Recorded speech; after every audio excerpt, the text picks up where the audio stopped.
Assalamualaikum warahmatullahi wabarakatuh. Ya, Alhamdulillah, segala puji kita panjatkan kehadirat Allah yang telah memberikan kita nikmat yang luar biasa ya pada kesempatan malam minggu ini, di samping kesibukannya masih diberikan waktu untuk belajar, kesempatan untuk belajar, dan ini hari-hari menjelang Ramadan ya, bagi rekan-rekan yang beragama Islam. Insya Allah, semoga kita disampaikan di bulan Ramadan. Baik, eh, sebelumnya di sini sehat semua? Teman-teman, mungkin boleh tes ombak. Sini sehat mental semua? Boleh dicat. Sehat. Ya, ini selamat datang kepada Mas Bowo, koordinator atau ketua PB Jujitsu juga ya, yang turut mensponsori acara pada malam hari ini. Dan rekan-rekan lain mungkin ya, ada Mas Alfian, ada Mbak Kori ya, ini benar Mbak Kori ya. Nah, dan banyak rekan-rekan mungkin ada kenalan-kenalan dari Bontang, ada yang dari Jogja, ada dari Semarang, dan lain sebagainya gitu ya. Baik, semoga semua dalam keadaan sehat walafiat, baik fisik maupun mental.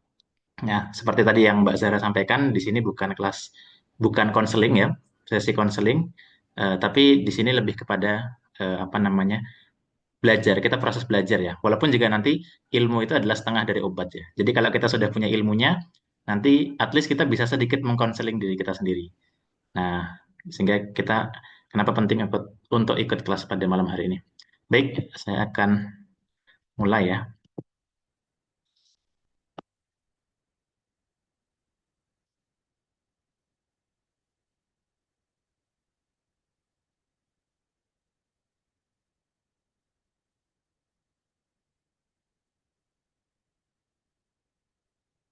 Baik, sudah terlihat ya rekan-rekan slide di layarnya ya.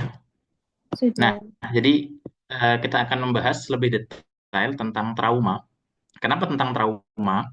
Karena trauma ini adalah sesuatu yang mungkin katanya kata trauma sendiri itu sering kita gunakan dalam kehidupan sehari-hari. Entah trauma benar-benar traumatik atau mungkin sekedar wah trauma aku eh, janjian sama dia atau trauma aku pesen pesen barang di sini dan sebagainya gitu ya. Kadang kita gunakan secara loose, secara longgar, tapi juga kadang bisa bermakna secara dalam gitu ya. Nah, what is trauma? Kita akan bahas secara definisi umum dulu. Nah, jadi trauma itu adalah respon emosional. Tadi seperti kata Mbak Zahra, bukan kecelakaannya yang kemudian eh, disebut trauma. Ya mungkin dia bisa menimbulkan trauma, tapi bukan kecelakaannya saja. Karena ada juga orang yang kecelakaan, ada yang trauma, ada yang tidak trauma. Nah, tapi trauma adalah respon emosional dari suatu kejadian yang tidak mengenakan tadi, seperti kecelakaan, perang ini yang sering kali terjadi pada korban perang ya, pembunuhan, bencana alam dan sebagainya yang membuat orang yang mengalami trauma itu masih merasakan gangguan atau respon tubuh yang sama seperti apa kecemasan berlebihan, kilas balik melihat sesuatu yang mirip saat kejadian traumatik, mimpi buruk atau reaksi tubuh yang serupa seperti detak jantung yang berdetak kencang, berkeringat, ketegangan otot gitu ya. Nah, jadi walaupun sudah pengalaman traumatisnya mungkin sudah bertahun-tahun yang lalu, tapi kita merasakannya kembali. Nah, trauma juga adalah bahasa lainnya adalah luka. Jadi kalau menurut Gabor Maté dalam bahasa Yunani trauma itu sendiri artinya adalah luka, wound. Nah, yang mana dia luka psikologis, tapi luka ini belum tersembuhkan. Nah, masih tertutup di dalam kulit kita, tapi kadang-kadang luka ini terbuka lagi. Dan bahkan nanti kemudian bisa lebih parah dan membuat hidup kita menjadi terhambat. Hidup kita sehari-hari menjadi terhambat gitu ya. Jadi ini makanya kalau kita kenapa kok penting membicarakan tentang trauma, utamanya bagi orang-orang yang pernah mengalami trauma, karena ini kadang bisa cukup panjang terjadinya gitu ya. Bahkan bertahun-tahun setelah kejadian traumatik itu masih cukup mengganggu kehidupan kita. Atau mungkin bahasa lain dari trauma itu adalah seperti alarm kebakaran. Nanti saya akan jelaskan tentang bagian otak tertentu yang itu mirip dengan sistemnya alarm kebakaran. Jadi dia seperti alarm kebakaran yang sering berbunyi terhadap stimulus-stimulus yang tidak tepat. Nah, misalnya alarm kebakaran kan fungsinya untuk mendeteksi api kebakaran. tapi hanya dengan bau atau asap masakan, misalnya masak aja, itu ternyata sudah bisa menimbulkan alarm kebakaran tersebut gitu ya. Nah, ini sedikit analogi dari trauma. Dan kenapa kok kita bahas trauma tadi ya? Nah, ini menurut beberapa data, 15% sampai 43% anak-anak akan mengalami setidaknya traumatic event, kejadian-kejadian traumatis di masa kecilnya. Nah, nah 2 sampai 8% dari angka tadi itu akan menjadi atau akan eh, berdampak pada PTSD, Post Traumatic Stress Disorder, yang nanti akan kita bahas habis ini. 1 dari 16 orang dewasa akan mengalami PTSD dalam hidupnya. Nah, ini angkanya sebetulnya cukup tinggi gitu ya. Dan dalam sebuah survei mengatakan 75 orang, 70 sampai 75 orang itu dia pernah mengalami pengalaman traumatis dalam hidupnya gitu ya. Mungkin kalau kita refleksikan dalam diri kita sendiri, kita juga mungkin pernah mengalami pengalaman yang mungkin menurut kita traumatis. Nah, tergantung bagaimana kita kemudian mengcopingnya gitu ya. Dan 30% itu mengalami setidaknya 4 kali. 4 kali lebih ya, lebih dari 4 kali pengalaman traumatis gitu ya. Jadi sebetulnya kejadian-kejadian yang tidak mengenakan itu pasti ada dalam kehidupan kita. Mungkin bagi orang-orang di Amerika adalah 9/11. Nah, kejadian di mana WTC ya, World Trade Center itu ditabrak gitu ya. Atau mungkin bagi orang-orang Indonesia khususnya di Aceh adalah pengalaman tsunami. Atau mungkin bagi orang-orang Jogja adalah pengalaman Gunung Merapi yang meletus dan lain sebagainya. Jadi banyak sekali kejadian-kejadian yang itu bisa bagi beberapa orang menjadi traumatic event dalam hidupnya gitu ya. Nah, jadi sebetulnya ini sesuatu yang kalau menurut Gabor Mate ini adalah sesuatu yang sangat common. Nah, ini sebagai rujukan, jadi diskusi pada malam hari ini memang saya banyak merujuk dari dua buku atau dua pemikir atau dua tokoh ya, yaitu adalah Bessel van der Kolk. Nah, rekan-rekan nanti silahkan kalau ada rezeki bisa beli bukunya, The Body Keeps Score, apakah ini terbaca. Dan satu lagi bukunya Gabor Mate, The Myth of Normal. Nah, di buku ini beliau menyampaikan bahwa trauma itu cukup banyak kejadiannya di keseharian kita, nggak cuma orang-orang yang habis berperang. Kan mungkin kalau para peneliti di Amerika melihatnya orang-orang trauma itu yang dia habis perang. Nah, Vietnam War dan lain sebagainya gitu-gitu ya. Tapi ternyata banyak dari kita itu juga pasti pernah mengalami pengalaman traumatis, utamanya mungkin di masa kecil gitu ya.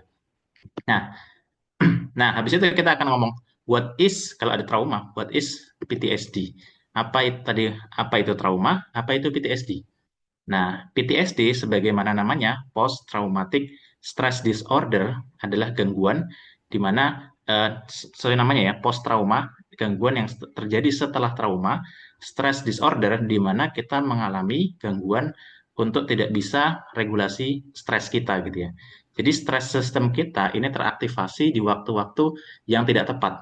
Nah, jadi kalau kita ngomongin stress system, misalnya stres itu penting teman-teman. Nanti kapan-kapan mungkin kita akan diskusikan tentang stres ya. Stres itu misalnya saya mau persiapan presentasi ini, saya butuh stres. Karena kalau nggak stres, saya tidak akan gerak untuk melakukannya. Kalau kita mau tanding bola, kita ada stresnya, di mana kita akan mempersiapkan latihan dan lain sebagainya. Mau tanding jujitsu misalnya, ada momen stres di mana sebelum menjelang pertandingan gitu ya. Biasanya itu disebabkan karena kita sedang mempersiapkan tubuh kita gitu ya. Nah, itu adalah umum. Kalau kita menghadapi sesuatu yang menegangkan, kita stres. Nah, tapi kalau PTSD, ini stresornya sudah nggak ada, atau kejadian yang menegangkannya sudah nggak ada, sudah berlalu beberapa tahun yang lalu bahkan, tapi sistem stresnya itu masih teraktivasi. Alarmnya itu masih berbunyi gitu ya. Jadi alarm kebakarannya tadi ya, yang analogi yang saya sampaikan, itu teraktivasi hanya karena ada asap makanan misalnya gitu ya. Nah, atau mungkin alarm stress system kita itu terpantik terhadap sesuatu yang sifatnya tidak bahaya. Nah, jadi PTSD inilah gangguan yang kemudian banyak dialami oleh orang-orang yang menderita pengalaman traumatis yang cukup berat ya. Walaupun nanti juga ada yang disebabkan karena pengalaman traumatis yang kecil-kecil sampai kemudian menjadi PTSD, namanya CPTSD, kompleks PTSD gitu ya. Nah, ini secara umum PTSD ini dikategorikan gejalanya menjadi 4 ya. Re-experiencing, dia merasakan kembali pengalaman traumatiknya tersebut, entah mungkin kecelakaan, peperangan, pembunuhan, dan lain sebagainya gitu ya. Yang kedua adalah avoidance. Nanti kita akan detilkan bahasannya. Ya, avoidance adalah menghindari. Jadi orang yang trauma terhadap suatu pengalaman, dia akan cenderung menghindari sesuatu yang membuat dia akan mengalami flashback atau takut terhadap suatu kejadian atau tempat tertentu. Yang ketiga, change in mood or thinking. Jadi karena tadi alarmnya ini rusak, yang terjadi adalah moodnya ini orang ini jadi kemudian sulit untuk diatur, gampang terpantik emosi dan sebagainya. Reactivity juga gitu ya. Jadi dia apa namanya startle reflex ya. Jadi kalau orang sedang menghadapi ibaratnya stress system kita itu membantu kita menghadapi penjahat atau orang yang mau kita lawan, kita mau bertarung lah ibaratnya gitu ya. Nah, saat orang mengalami PTSD, tubuh kita tuh seakan-akan sedang akan bertarung. Nanti ada istilahnya fight or flight. Nah, ya, padahal sebetulnya bagi orang yang PTSD tadi, danger-nya ini sudah nggak ada. Tapi kemudian tubuhnya tetap dalam keadaan seperti sedang akan bertarung gitu ya. Nah, ini simptom-simptomnya ya. Ini lebih detail lagi. Nanti saya akan jelaskan satu-satu ya. Nah, nanti teman-teman silakan bisa baca. Mungkin nggak saya jelasin semua karena nanti cukup panjang. Nah, yang pertama adalah tadi ya, reliving moment. Jadi dia merasakan kembali. Jadi bagi orang yang mengalami trauma, utamanya yang sampai level PTSD, itu otaknya bisa meng-create atau merasakan kembali, bisa flashback ya. Mungkin kalau teman-teman pernah lihat film orang-orang yang pernah mengalami trauma, di film itu digambarkan dia ketika mimpi misalnya ya, mimpinya apa? Mimpi traumatis. Ketika misalnya kejadian pembunuhan misalnya, atau mungkin orang tuanya meninggal. Kalau pernah nonton film Batman ya, si Bruce Wayne misalnya dia masih mengalami flashback gitu ya, pengalaman kejadian ketika bapak ibunya dibunuh gitu ya. Nah, itu seperti itu. Nah, itu bisa terjadi misal dalam keadaan tidur ataupun misalnya dalam keadaan bangun misalnya. Dalam keadaan bangun ada sesuatu yang bisa memantik. Misalnya dia melihat apa namanya pistol gitu ya. Bahkan sekedar pistol mainan ternyata itu bisa men-trigger apa namanya pengalaman traumatisnya. Ada juga saya pernah menemukan klien yang dia pernah mengalami trauma karena presentasi di depan orang. Nah, dan ada background tertentu. Nah, suatu ketika ketika di beberapa tahun kemudian dia mengalami kejadian yang sama, ada sesi presentasi di kelas, terus kemudian ada background suara tertentu. Nah, itu kemudian respon tubuhnya sama. Jadi dia sendiri mengatakan waktu itu ya, pernah mengalami PTSD disebabkan karena pengalaman traumatik sebelumnya gitu ya. Nah, ini jadi apa reliving the moment. Jadi dia merasakan kembali apa yang dia rasakan dulu saat saat kejadian traumatis tersebut. Nah, eh, replay dari pengalaman traumatis inilah yang kemudian membuat apa namanya stres hormon ini membuat memorinya menjadi semakin tertanam dalam-dalam. Mungkin rekan-rekan pernah mendengar istilah time heals wound. Apa waktu itu akan menyembuhkan luka. Tapi uniknya kadang beberapa pengalaman traumatis itu tidak apa disembuhkan atau tidak sembuh-sembuh. Nah, ini nanti nanti kita akan bahas detail ya tentang ini ya. Terus ciri yang kedua atau simptom yang kedua adalah avoidance. Nah, ini kenapa saya kasih gambar anak kecil? Nah, biasanya anak-anak yang pernah mengalami traumatik, entah dibully, entah dia apa namanya, dibully atau mungkin diabuse oleh orang tua dan lain sebagainya, atau oleh caregiver yang lain, mungkin pengasuh dan lain sebagainya, dia nanti cenderungannya adalah avoidance. Dia mungkin tidak berani bersosialisasi, dia tidak berani untuk memulai pertemanan dan lain sebagainya, atau menghindari eh, apa social cues yang kemudian bisa memantik trauma itu terjadi. Nah, masih mirip. Yang kedua adalah hyperarousal atau hypervigilance. Jadi mungkin eh, saat orang ini mengalami PTSD atau trauma yang sampai tadi ya level mengganggu ini, maka dia akan merasa tubuhnya tidak aman. Jadi alarmnya ini senantiasa bersiap untuk membunyikan alarm. Jadi hanya dengan sedikit saja stimulus, nanti namanya starter reflex. Mungkin teman-teman pernah lihat video kucing yang dikagetin, terus dia lompat, set. Nah, lihat di YouTube, nanti silakan kalau. Nah, ini yang terjadi pada orang-orang yang mengalami PTSD. Karena apa? Karena stress sistemnya atau alarmnya ini hanya dengan pantikan kecil saja sudah bisa memantik refleks yang sangat sangat besar gitu ya. Nah, itu seperti itu. Dan tubuh ini seringkali kalau bahasanya Bessel van der Kolk ya. Eh, Makanya dalam bukunya judulnya adalah The Body Keeps the Score. Artinya bahasa lainnya adalah tubuh kita tuh menyimpan pengalaman traumatik. Walaupun nanti ada perbedaan pendapat ya dengan Lisa Feldman Barrett, pakar emosi juga. Eh, di Bessel van der Kolk mengatakan di tubuh kita ini juga ada pengalaman-pengalaman traumatiknya yang masih tersimpan gitu ya. Ada memori yang tersimpan. Nah, sehingga ketika ada sentuhan sedikit saja, kadang dia bisa terpantik, entah mukul, entah kemudian kabur, entah tegang dan sebagainya gitu ya. Nah, ini yang terjadi pada orang-orang yang tadi ibaratnya satu sentuhan saja sudah bisa membuat dia refleks gitu ya. Nah, sehingga di sini dia akan merasa bahwa semua itu menjadi bahaya. Tubuhnya tidak berani disentuh orang. Terus kemudian semua orang itu kemudian bisa dianggap sebagai kalau bahasa anak sekarang toksik gitu ya. Atau dia tidak sulit untuk menemukan teman yang kira-kira tulus. Jadi bagi dia semua bersifat negatif atau dia akan cenderung sulit untuk memulai pertemanan dan lain sebagainya gitu ya. Nah, itu seperti itu. Nah, yang selanjutnya adalah anger management ya. Ini jelas orang yang mengalami trauma atau sampai level PTSD, dia mengalami gangguan dalam hal memanajemen emosinya gitu ya. Karena tadi alarmnya ibaratnya sedang lebih mudah terpantik, lebih mudah berbunyi gitu ya, sehingga dia sulit untuk berpikir rasional dan mudah untuk emosi atau melampiaskan emosinya. Ini sering sekali kejadian bagi para veteran perang ya. Para veteran perang yang mana mereka orangnya memang sangat emosional atau bahasanya apa ya, tingkat agresivitasnya tinggi. Nah, ketika mengalami PTSD atau pasca mereka perang dan mengalami pengalaman traumatis, nah seringkali mereka mengalami gangguan kesulitan untuk memanage emosinya. Entah kadang nanti tiba-tiba mukul istrinya, mukul anaknya, dan lain sebagainya gitu-gitu ya. Nah, nanti kita akan bahas tentang bagaimana coping mechanism dari para veteran perang ini pada umumnya.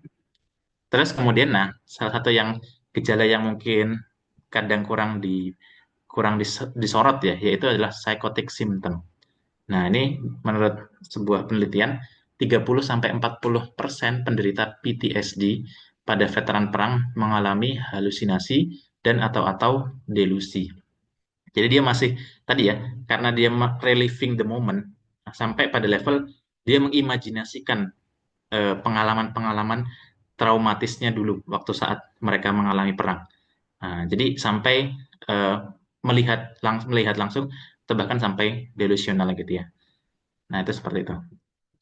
Nah, selain itu juga ada gangguan sleep deprivation. Ini jelas ya. Jadi bayangkan saja kalau kita lagi emosi, kita lagi marah, kita lagi berantem, kita pasti akan sulit biasanya untuk tidur gitu ya, karena otak kita lagi alert gitu ya. Nah, bagi orang yang PTSD, yang kemudian dunia serasa menjadi tempat yang berbahaya bagi dirinya, maka ini membuat dia sulit untuk tertidur karena pikirannya selalu alert gitu ya. Kalau kalau kata Bessel van der Kolk, jadi saat orang itu tidur, dia merasa bahwa ketika tidur aku takut kalau ada hal-hal yang membahayakanku, entah nanti gempa, entah apa dan lain sebagainya. Jadi berkaitan juga dengan delusi atau halusinasinya.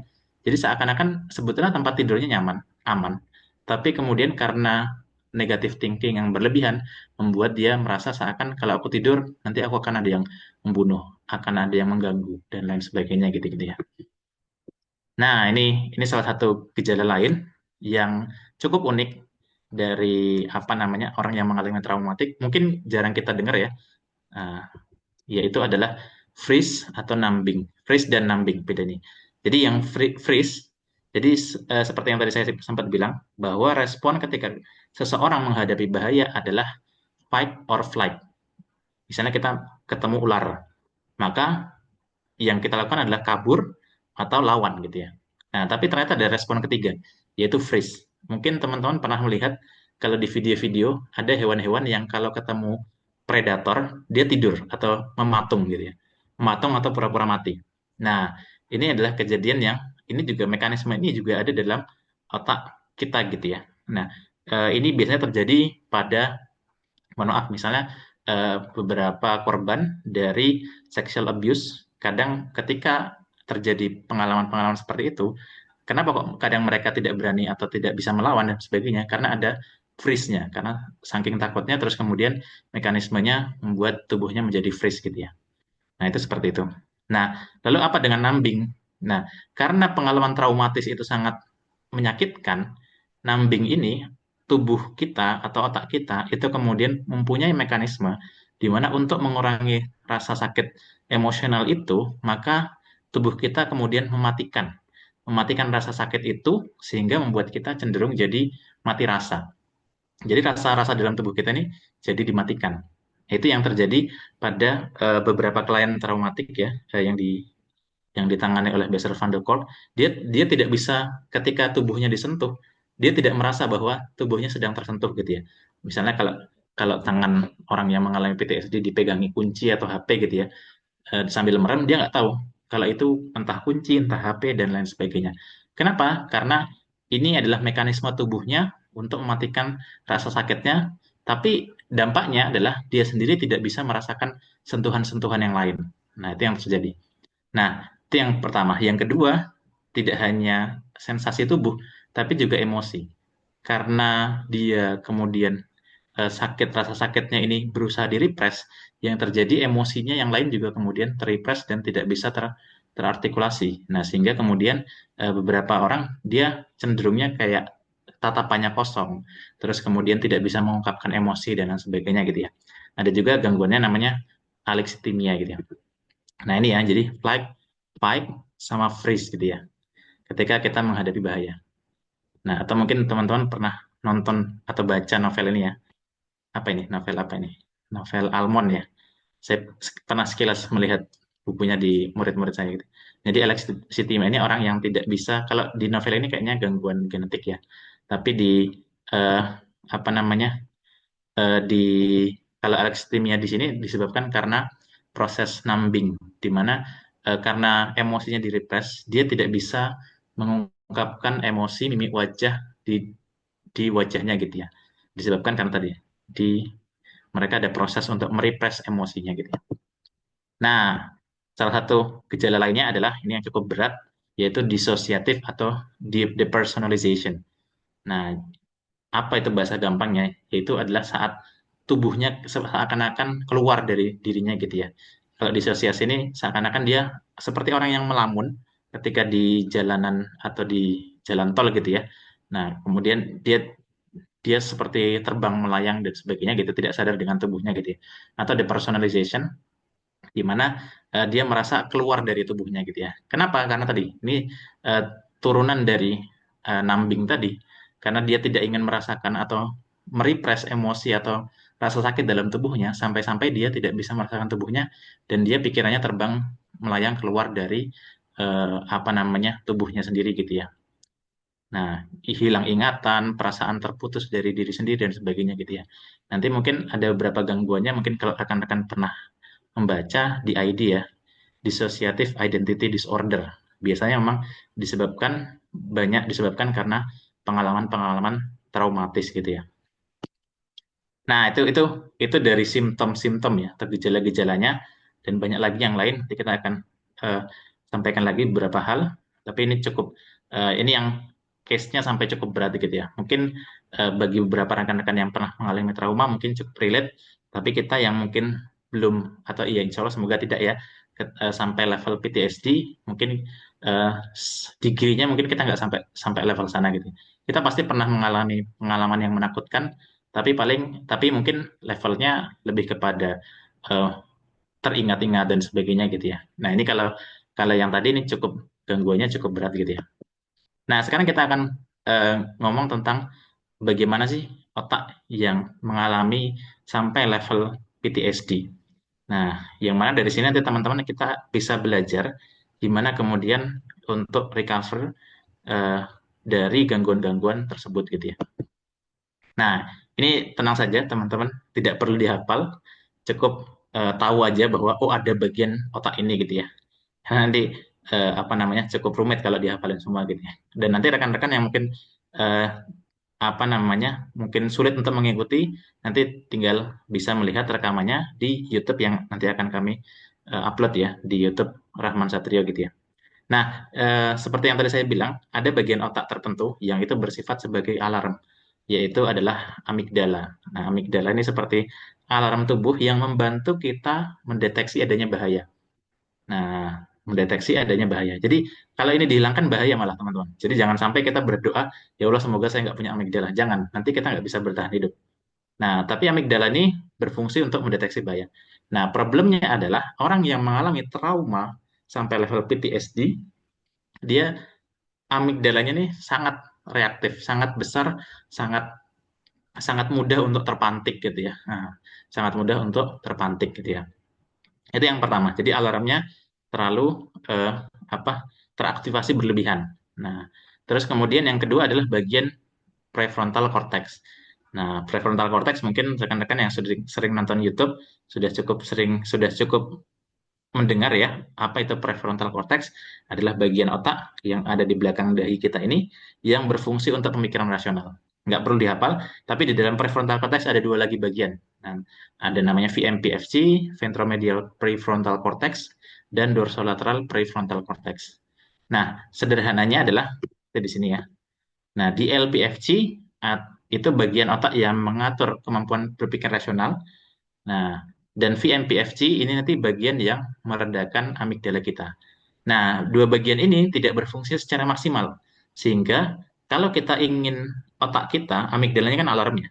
Nah, otak sadar kita ini namanya PFC tadi, ingin bilang sama alarm, alarm kamu mati sekarang, karena ini bukan sesuatu yang berbahaya.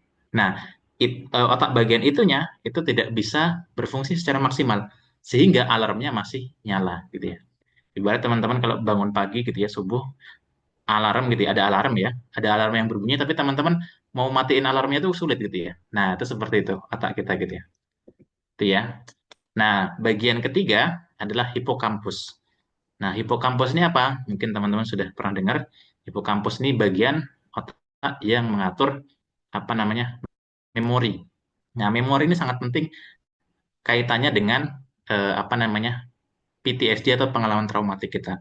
Karena apa? Orang yang hipokampusnya normal, dia tahu pengalaman apa namanya? Pengalaman-pengalaman negatif itu adalah di masa lalu. Sehingga tidak perlu dikembalikan atau dipanggil kembali di masa kini gitu ya. Nah, orang yang mengalami gangguan PTSD ini, hipokampusnya ini bermasalah sehingga dia sulit untuk memberikan konteks bahwa sebetulnya apa namanya, sehingga dia kemudian memanggil kembali memori masa lalu yang traumatik tersebut gitu ya. Dia merecall kembali gitu ya. Yang mana padahal itu tidak perlu. Nah, itu yang terjadi. Jadi kalau kita bagi orang yang orang yang tidak mengalami PTSD atau trauma berlebihan, kita tahu kita dulu pernah dibully, tapi kita nggak terpantik lagi, tidak terbangkitkan lagi emosinya gitu ya atau memorinya gitu ya. Nah, itu ya. Ini cukup detail, tidak perlu dihafal. Jadi bahasa gampangnya tadi. Jadi smoke detector atau alarm pendeteksi asap ini kemudian error sehingga kemudian dia overreaktif. Jadi ibaratnya tadi alarm dalam bayangkan ya kalau kita di otak kita ada alarm dan itu membuat berisik, maka nanti respon tubuh kita juga pasti akan apa terganggu gitu ya. Ini tadi ya. Nah, untuk semakin menambah penjelasannya, saya akan memberikan penjelasan psikologisnya. Bagaimana sih kemudian cara emosi itu bekerja? Nah, cara emosi bekerja, kenapa kemudian kita sangat otomatis terpantik atau bagi orang-orang yang mengalami trauma, dia terpantik terhadap emosinya gampang terpantik. Nah, yang perlu kita pahami adalah emosi ini bergerak di ranah bawah sadar, teman-teman, dan sifatnya sangat cepat. Nah, contoh misalnya kalau kita ada di hari Jumat, apa yang kita rasakan ketika bangun pagi di hari Jumat atau ketika Jumat sore? Mungkin kita akan merasakan bersemangat gitu ya. Kenapa? Karena kita mau libur besoknya, Sabtunya libur. Tapi kalau sudah hari Minggu atau malam Senin, nah apa yang terjadi? Misalnya besok malam nih, sudah tanpa kita sadari tiba-tiba sudah mulai lesu, mulai suram. Aduh, hari Senin lagi dan sebagainya gitu ya. Bahkan itu kadang tanpa kita sadari gitu ya. Dan banyak yang lain ya. Misalnya kayak saya pribadi nih, saya mempersiapkan webinar ini, otak saya berpikir, rasional saya berpikir, udah nggak perlu cemas, santai saja, sampaikan saja gitu ya. Tapi ternyata tubuh tubuh atau alam bawah sadarnya tetap merasa bahwa ini sedang akan menghadapi perang atau sedang mempersiapkan untuk sesuatu yang berat atau besar gitu ya. Nah, teman-teman mungkin bisa ngerasakan ketika mau ujian sidang skripsi atau presentasi sesuatu yang penting gitu ya. Tubuh atau bawah sadar kita itu kadang beda dengan apa yang ada di pikiran sadar kita gitu ya. Nah, sehingga ini kadang terjadi kenapa kemudian bagi orang-orang yang traumatik hanya dengan stimulus kecil saja itu secara bawah sadar itu sudah bisa memantik stres sistemnya gitu ya. Bahkan tanpa disadari gitu ya. Nah, ini jadi cara kerja trauma seperti itu. Nanti juga ada CPTSD. Ini cukup detail. Intinya adalah CPTSD ini disebabkan karena trauma yang kecil-kecil, misalnya eh, abuse atau mungkin apa namanya di ketika masa pengasuhan tidak baik oleh orang tuanya, kekerasan dan lain sebagainya yang terjadi berkali-kali, entah dibully dan sebagainya, yang itu kemudian menimbulkan post traumatic stress disorder juga gitu ya. Oke ya, itu eh, kalau ada yang mau bertanya teman-teman silahkan sebelum nanti saya lanjutkan. Jadi biar nggak pusing karena apa namanya slide-nya mungkin cukup panjang ya.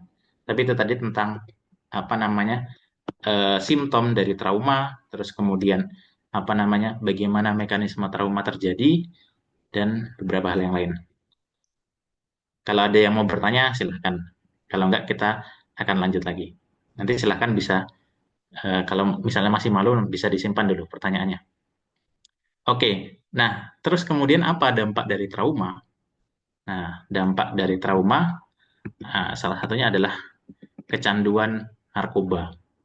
Nah, mungkin kita sebagai orang yang ya semoga di sini bukan atau tidak pernah tersentuh dengan narkoba, tapi kalau kita pikir secara rasional, kenapa ya kok orang mau menggunakan narkoba? Apakah mereka nggak ada makanan yang bisa, misalnya kan kita kalau stres makan atau apa gitu ya. Nah, tapi kenapa ada sebagian yang kemudian memilih menggunakan narkoba sebagai apa namanya eh, pereda dari stresnya gitu ya. Oh, ini ada chat. Ah ya, silakan nanti kalau ada yang mau bertanya bisa tanyakan di kolom chat ya. Nah, ini bagi kita yang rasional mungkin sulit memahami kenapa sih kok orang memilih narkoba gitu ya, memilih narkoba karena padahal orang-orang pasti tahu kalau tersentuh narkoba atau mencoba narkoba itu sudah bisa membuat mereka kecanduan gitu ya. Nah, kenapa seperti itu? Nah, maka kita perlu melihat dari POV atau point of view dari orang-orang yang kira-kira orang-orang yang kecanduan. Apa sih sebetulnya dalam pikiran atau benak mereka bahwa bagi orang yang eh, jadi penjelasannya dijelaskan oleh Gabermet ya, Gabermate. Beliau menggambarkan dalam bukunya, ini salah satu buku Gabermate yang lain yang bisa teman-teman baca, In the Realm of Hungry Ghosts. Eh, Beliau menyampaikan bahwa kecanduan itu adalah sebagai bentuk lapar yang timbul akibat kebutuhan psikologis yang tidak terpenuhi. Mulai dari kebutuhan akan rasa aman, perasaan diterima, rasa kasih sayang, atau juga disebabkan karena trauma masa lalu. Nah, jadi orang-orang yang mengalami traumatik, yang dia mengalami stres berlebihan, ini kadang eh, umumnya ya kalau kita ya, kalau ada stres kita pasti akan meredakannya dengan sesuatu yang menyenangkan. Misal makan, nonton Netflix, baca anime, baca manga, atau nonton anime, dan lain sebagainya gitu-gitu ya. Nah, tapi bagi orang-orang yang eh, stresnya atau traumanya sangat mengganggu, maka mereka membutuhkan sesuatu yang lebih manjur, dalam tanda kutip ya. Nah, sehingga seringkali mereka larinya adalah kepada drugs atau narkoba gitu ya. Nah, jadi drugs atau narkoba ini adalah bentuk pelarian mereka dalam rangka untuk meredakan ketegangan mereka, meredakan apa namanya kecemasan mereka. Nah, dan ini nggak cuma narkoba ya, tapi juga alkohol. Nah, jadi ada penelitian yang menemukan bahwa eh, pengalaman traumatis di masa kecil itu berkorelasi terhadap kecenderungan seseorang untuk kecanduan alkohol dan narkoba gitu ya. Nah, jadi kenapa? Karena mereka tidak bisa meregulasi stresnya sendiri, tidak bisa dengan self-soothing atau menenangkan dirinya sendiri, tidak punya figur-figur yang attach yang bisa membantu menenangkan dirinya, sehingga mereka memilih untuk apa? Satu-satu jalan untuk meredakan keteganganku adalah dengan drugs, alkohol gitu ya. Nah, itu yang terjadi pada orang-orang yang kecanduan narkoba gitu ya.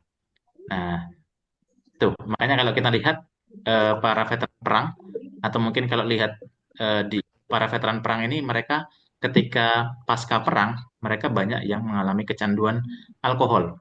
Nah, alkohol abuse kenapa? Karena mereka apa namanya alkohol abuse karena mereka sulit untuk meredakan ketegangan atau flashback dari kejadian traumatis di masa perang itu. Nah, itu seperti itu. Nah, dampak kedua adalah materialisme. Nah, ini hal yang unik ya. Eh, saya ada bukunya di sini. Mana ya? Jadi ini salah satu buku yang bagus juga. Mungkin untuk teman-teman yang mengkaji tentang materialisme, eh, yang ditulis oleh beliau, penulisnya Tim Kasser, profesor, pernah datang ke UGM juga. Beliau menulis buku yang sangat bagus, The High Price of Materialism. Beliau menyampaikan bahwa kenapa kok orang banyak yang materialistik? Karena materialistik ini dilihat sebagai gejala dari perasaan tidak aman. Jadi coping mekanismenya adalah dengan cara membeli barang-barang baru gitu ya. Nah, itu tujuannya untuk melegakan kecemasannya disebabkan karena mungkin ada kebutuhan psikologis yang tidak terpenuhi atau ada pengalaman traumatis di masa lalu gitu ya. Jadi bagi beberapa orang membeli, mungkin kita sendiri merasakan ya, membeli barang itu adalah sesuatu yang cukup addicting dan cukup memberikan kepuasan gitu ya. Sehingga kemudian banyak yang eh, apa namanya jadi konsumtif dan lain sebagainya gitu ya. Nah, bagi orang-orang yang pernah punya pengalaman traumatik atau mungkin kebutuhan psikologisnya tidak bisa dia penuhi sendiri, maka dia akan larinya ke ke konsumtif gitu ya. Oke, sudah ada pertanyaan. Kita lanjutkan dulu beberapa slide. Nah, yang selanjutnya adalah attachment issue. Ini tadi sudah disampaikan bahwa orang yang pernah punya pengalaman traumatik itu dia sulit untuk membangun hubungan dengan seseorang. Ini baik yang pengalaman traumatiknya ketika kecil dengan orang tua, biasanya dia sulit untuk percaya orang, juga dengan pengalaman traumatik ketika dewasa ya, mungkin pernah eh, dibully atau mungkin pernah di-abuse oleh rekan atau suami atau istri, biasanya sama suaminya gitu ya. Nah, itu seperti itu. Atau mungkin teman-teman bisa melihat ini pada seekor kucing ya. Teman-teman, ini mungkin kita bisa belajar tentang parenting atau attachment dari kucing. Kalau kita lihat kucing kucing liar, mereka gimana pembawaannya? Biasanya mereka sangat waspada terhadap apapun, terhadap manusia, terhadap kucing lain, dan sebagainya.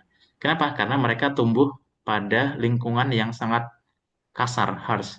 Kalau mereka nggak beradaptasi, maka dia akan makanannya akan diambil atau dia akan dicaplok atau dihajar sama kucing-kucing lain. Sedangkan kalau kita lihat kucing rumah ya, yang bagi pemelihara kucing ya, eh, kalau kalau melihat kucing rumahan, dia seperti nggak punya sense of danger. Jadi kayak berburu tikus nggak bisa, dia nggak merasakan takut ketika ada orang asing dan sebagainya ya. Beberapa kucing rumahan gitu ya. Nah, ini mungkin cukup menjadi gambaran ya bahwa kucing yang tinggal di luar, dia punya stress system yang lebih besar, dia lebih tidak percaya sama orang, lebih susah dijinakkan dan sebagainya dibanding kucing rumahan gitu ya. Nah, ini juga berlaku pada manusia. Nanti mungkin rekan-rekan bisa membaca teorinya Bowlby ya tentang attachment gitu ya. Nah, yang lain adalah self blame dan shame gitu ya. Ini biasanya gejala atau salah satu dampak dari orang-orang yang mengalami trauma atau PTSD, dia sering menyalahkan dirinya sendiri. Nah, dan dia merasa malu dengan pengalaman traumatisnya walaupun itu bukan disebabkan karena dia. Tapi dia seringkali misalnya eh, apa namanya ibunya dipukuli sama bapaknya. Terus kemudian dia mengalami trauma, tapi dia menyalahkan dirinya sendiri. Nah, itu seringkali seperti itu gitu ya. Terus nanti juga ada dampak terhadap tubuh dan sebagainya. Ini saya skip saja. Nah, dan trauma ini juga terjadi pada keseharian kita. Contohnya, misalnya kalau kita lihat gejala-gejalanya seperti avoidance. Nah, avoidance-nya seperti apa? Misalnya setiap pelajaran tertentu, misalnya matematika ya, dia tidak interest. Dia malu bertanya di kelas. Nah, studi kuliahnya macet dan lain sebagainya. Kalau kita lihat apa dampak atau penyebabnya apa? Bisa jadi karena pengalaman traumatisnya. Tidak berani atau tidak interest pelajaran matematika kenapa? Karena dulu pernah trauma dimarahi oleh guru matematikanya waktu kecil gitu ya. Malu bertanya di kelas kenapa? Karena pernah dihina atau dihina atau dimarahi guru ketika bertanya di kelas. Studinya macet kenapa? Karena trauma dimarahi oleh dosen pembimbingnya. Tidak percaya pasangan kenapa? Karena trauma pernah diselingkuhi oleh pasangan yang sebelumnya. Takut untuk memulai hubungan kenapa? Karena pernah ditolak. Tidak berani berpendapat karena pernah dibully, karena terlalu sering berbicara dan sebagainya gitu. Tidak bisa mengekspresikan emosi kenapa? Karena trauma pernah dimarahi ketika menangis gitu ya. Nah, ini banyak sekali contoh-contoh kecil trauma yang terjadi dalam kehidupan kita. Ada yang sifatnya mungkin tidak sampai mengganggu banget, ada yang sampai level tadi, post traumatic stress disorder. Nah, nanti ada penjelasan lain tentang genetik ya. Ini cukup cukup kompleks. Nanti teman-teman silakan bisa baca sendiri. Intinya adalah bahwa genetik itu juga mempengaruhi kecenderungan trauma seseorang. Ketika ayah, ini di paper ini ya, di artikel ini, utamanya adalah ayah atau bapak, itu pernah mengalami abuse atau traumatic event, maka itu bisa mempengaruhi proses epigenetiknya dan meneruskannya kepada sel telur atau sel telur spermanya, yang kemudian turun ke anaknya gitu ya. Ini beberapa genetik yang mana bisa menimbulkan risiko kena PTSD, dan 30-40% PTSD itu diturunkan. Nah, maksudnya bukan apa ya, traumatik secara spesifik, tapi biasanya kalau bapak ibu kita mungkin pernah punya gangguan traumatik sampai level PTSD, kita punya apa namanya kecenderungan yang sama, punya risiko yang sama sampai sekitar 30-40%, tapi juga tergantung dengan apa namanya stres yang kita alami. Oke, sudah ada beberapa pertanyaan nih sepertinya tadi ya. Nah, ini nanti mungkin akan terjawab dengan nanti di slide slide selanjutnya. Dari Kisti ya, sudah bertanya apakah trauma bisa sembuh sepenuhnya sehingga emosi bisa kembali normal. Bagaimana mengatasi ketakutan yang berlebihan akibat peristiwa yang menyakitkan? Oke, nah ini semoga di slide selanjutnya nanti cukup menjawab hal-hal itu ya. Nanti kalau ada yang mau nanya lagi silahkan. Nah, gimana sih kemudian kita bisa menyembuhkan trauma kita? Atau mungkin gimana kita bisa menghilangkan apa namanya pengalaman-pengalaman atau emosi-emosi negatif sehingga tidak perlu lagi mengganggu kehidupan kita. Nah, dan seperti tadi kata Mbak Zahra yang kutipan di awal ya, bahwa menurut Gabor Mate apa namanya trauma itu terjadi pada apa yang terjadi di dalam diri kita. Nah, bukan sekedar apa yang terjadi dari luar. Nah, artinya apa? Artinya pengalaman dari luar itu kan kita tidak bisa kendalikan. Misalnya kita pernah kecelakaan, pernah ada anggota keluarga yang meninggal, pernah mungkin maaf misalnya bercerai, dan lain sebagainya, itu sesuatu kejadian di masa lalu yang nggak bisa kita benahi kembali. Misalnya kalau ada anggota keluarga kita meninggal, kan kita nggak bisa menghidupkannya kembali. Tapi yang bisa kita lakukan adalah gimana kemudian kita secara psikologis itu kemudian sembuh dan kemudian melihat memori itu menjadi memori yang sama seperti memori-memori lainnya gitu ya.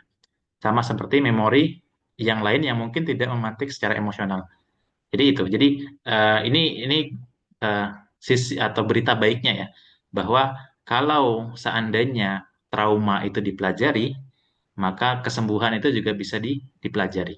Hanya memang mekanismenya sangat sangat sulit gitu ya. Tapi tadi ya prinsipnya adalah kalau seandainya trauma tadi kalau kata Gabermed, trauma adalah apa yang terjadi di dalam diri kita. Sesuatu kejadian yang misalnya kecelakaan itu bagi satu orang dia bisa bersifat traumatik, tapi bagi orang lain itu bagi dia biasa saja, bahkan bisa disyukuri.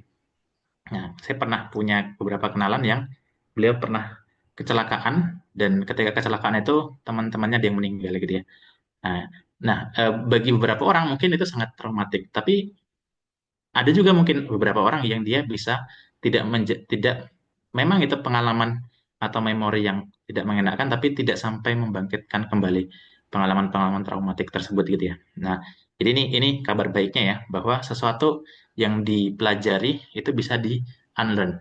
Apa yang bisa di learn maka dia bisa di unlearn. Hanya saja ini memang sifatnya sangat sulit dan tricky gitu ya. Nah, tapi kita akan coba untuk membahas satu-satu. Nah, prinsipnya gini, teman-teman. Prinsipnya, yang namanya rasa takut atau emosi tertentu itu sifatnya di pairing apa ya, dikoneksikan dengan stimulus-stimulus yang lain. Kita ambil contoh ini classical conditioning ya. Ini kalau yang belajar psikologi mungkin masih ingat ya, bahwa kalau kita lihat anjing ya, anjing ketika ini nggak perlu diingat unconditional stimulus dan sebagainya. Lihat anjing dikasih makan, dia akan mengeluarkan liurnya. Nah, itu anjing. Terus kemudian kalau di contoh yang lain, anjing ketika dibunyikan garpu tala, maka itu tidak akan ada dampaknya karena bagi dia garpu tala itu bukan makanan. Nah, seperti itu. Nah, lalu kalau kemudian makanan itu kemudian dibarengkan dengan adanya garpu tala, bunyi ting atau bel gitu ya, maka kemudian dia keluar air liurnya. Nah, lalu kemudian di percobaan selanjutnya, percobaan keempat, ketika garpu tala atau bel dibunyikan, maka liurnya karena sudah sering karena sebelumnya makanan dan juga bel itu sering didatangkan secara bersamaan, maka otaknya akan membaca bahwa setiap kali ada bel, maka akan ada makanan. Nah, dan ini juga terjadi pada manusia. Contoh bagi yang penggemar bakso. Nah, setiap kali ada bunyi ting ting ting ting lewat depan rumah, kita mungkin juga akan mengeluarkan respon, wah, bahkan otak kita atau hidung kita seakan-akan mencium bau bakso. Nah, padahal mungkin bisa jadi bubur kacang hijau gitu ya, atau apa gitu yang lainnya. Nah, jadi sifatnya seperti itu. Otak kita itu me-pairing atau menggabungkan dua hal yang berdekatan. Nah, jadi ketika kita makan sesuatu yang kita senangi, terus kemudian ada misalnya bunyi bakso dan sebagainya, maka kita akan ingat. Nah, itu yang terjadi pada case tadi ya anjing ini ya. Dan ini juga sehari-hari kita kita alami gitu ya. Nah, misalnya kalau kita mendengar bel sekolah berbunyi, bagi yang sekolahnya masuknya jam 7, ketika bel sekolah berbunyi kita sudah terbayang nanti akan dihukum wakil kepala sekolah dan lain sebagainya gitu-gitu ya. Nah, secara prinsip gimana Kak kemudian eh, stimulus rasa takut itu bisa dihilangkan? Kita akan masih menggunakan mekanisme yang sama. Nah, ini tadi ya, masih mirip ya. Jadi, misalnya kalau ada tikus dikasih bunyi bel, dia tidak akan takut. Nah, tapi kalau tikus dikasih listrik, disetrum, dia akan ketakutan. Nah, itu ya. Nah, percobaannya yang pertama, setruman itu dibarengi dengan bel. Setiap ada bel, dia di-strum. Ini memang tidak etis ya, tapi ini yang terjadi di penelitian psikologi seperti itu. Setiap ada bel, maka dia di-strum. Nah, apa yang terjadi ketika peneliti membunyikan bel? Maka ketika peneliti membunyikan bel, yang terjadi tikusnya akan ketakutan. Kenapa? Karena dia akan menganggap, wah kalau ada bel, aku akan di-strum nih. Nah, itu yang terjadi. Nah, tapi dari sini kita akan belajar selanjutnya gimana. Nah, seandainya bel itu terus dibunyikan, tanpa dibarengi dengan adanya setruman, apa yang terjadi? Nah, akhirnya bagian otaknya atau amigdalanya itu kemudian belajar bahwa, wah sudah 10 kali bel dibunyikan ternyata tidak keluar setruman. Akhirnya dia akan melihat bahwa bel-bel itu tidak lagi dipairingkan dengan dengan struman, sehingga dia akan kemudian cenderung kalem ketika ada bel tersebut gitu ya. Nah, prinsipnya seperti itu teman-teman yang terjadi, dan ini sering kita alami ya. Kita alami sehari-hari, mungkin tidak tidak harus yang level traumatik ya, tapi ketika misalnya kita takut akan sesuatu. Nah, misalnya kita takut anjing karena dulu pernah digigit anjing. Nah, lalu kemudian itu kan pengalaman masa lalu waktu kecil. Kemudian ketika besar, kita bertemu anjing lagi, membuat kita takut. Tapi karena berkali-kali kita ketemu anjing, misalnya anjing tetangga kita gitu ya. Nah, lama-lama bertemu anjing, mulai berani, dan kemudian anjing itu memang baik, bahkan jinak sama kita, dan tidak pernah menggigit gitu ya. Akhirnya, apa yang kita pelajari? Akhirnya rasa takut kita, pengalaman traumatis kita digigit anjing, itu hanya menjadi memori masa lalu saja, tidak membangkitkan emosi kita gitu ya. Kenapa? Karena otak kita belajar bahwa anjing tidak selalu berasosiasi dengan gigitan. Nah, sehingga kita ketika melihat anjing, ya udah biasa aja responnya. Nah, ini yang terjadi pada pengalaman kita sehari-hari. Nah, misalnya entah belajar nyetir, latihan public speaking, bagi yang pertama kali itu kan sangat menegangkan. Tapi ketika beberapa kali dijalankan, ternyata tidak semenakutkan yang kukira. Nah, itu seperti itu. Nah, prinsipnya seperti ini, teman-teman. Jadi, bagaimana trauma atau rasa takut itu bisa sembuh, itu adalah dengan eh, desensitization. Nah, nama istilahnya adalah desensitisasi.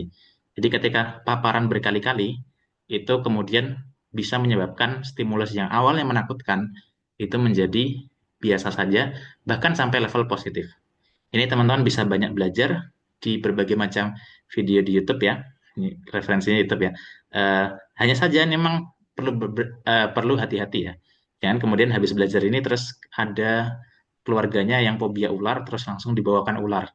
Nah, ini bahaya karena apa? Bisa jadi nanti malah jantungan dan lain sebagainya gitu ya. Maka ini perlu adanya desensitisasi yang perlahan.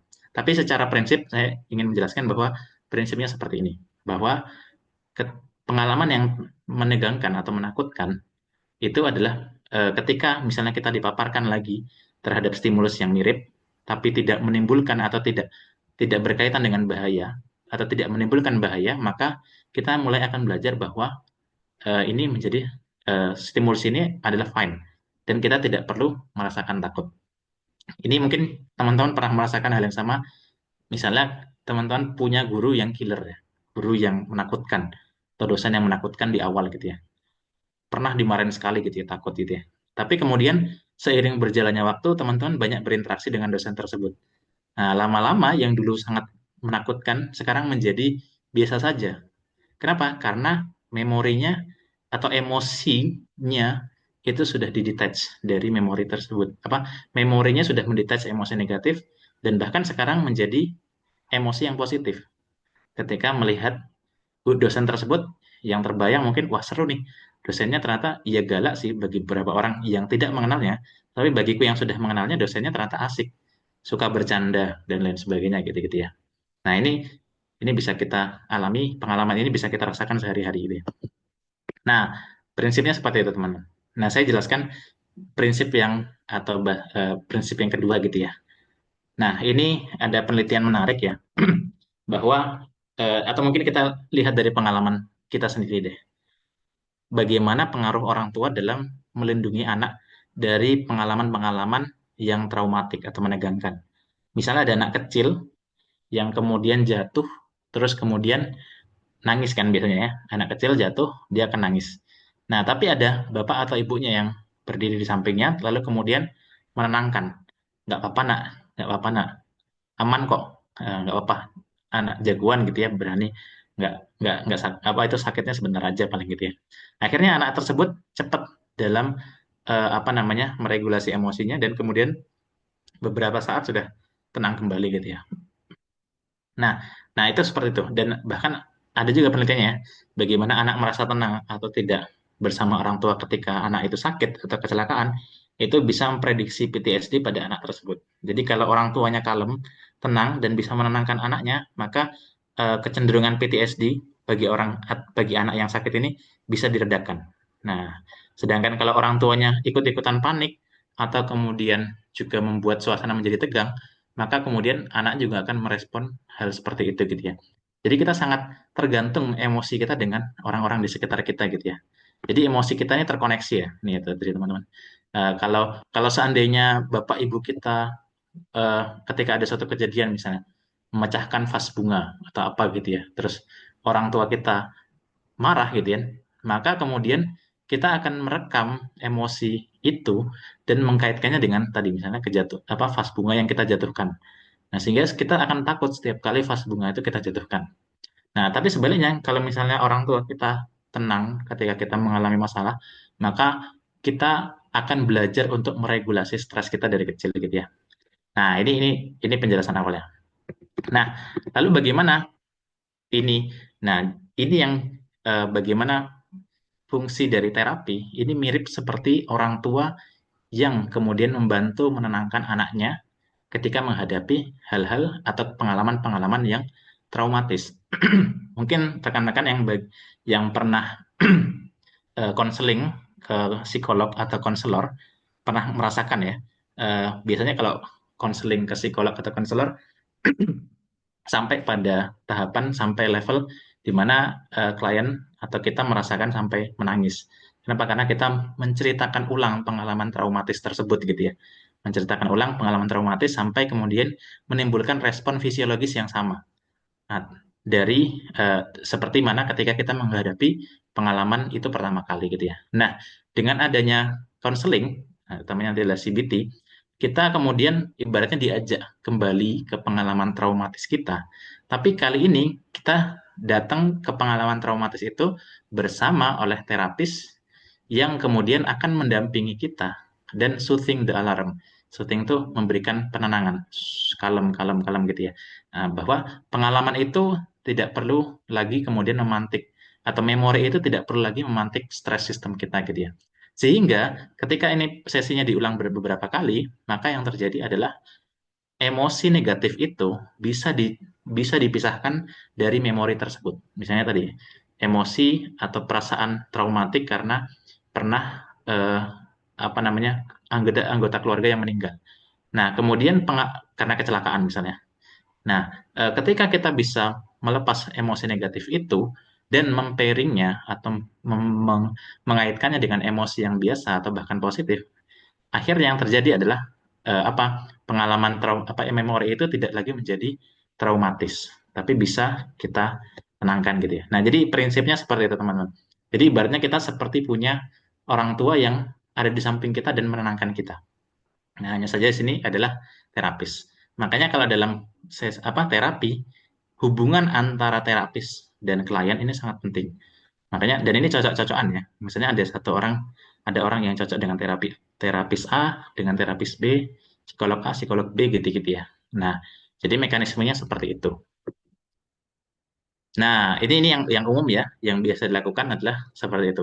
Bagaimana ibaratnya terapis ini atau psikolog ini seperti seorang dokter yang kemudian membuka luka lama kita. Sakit nggak? Pasti sakit. Makanya kalau dan pengalaman kami ketika konseling dengan klien-klien ada momen tidak mengenakan di mana dia akan bercerita dan menangis. Tapi disitulah momen ibaratnya seperti dokter, lukanya dibuka, boroknya itu kemudian dibersihkan sampai kemudian dia tertutup sempurna dan tidak menimbulkan luka lagi.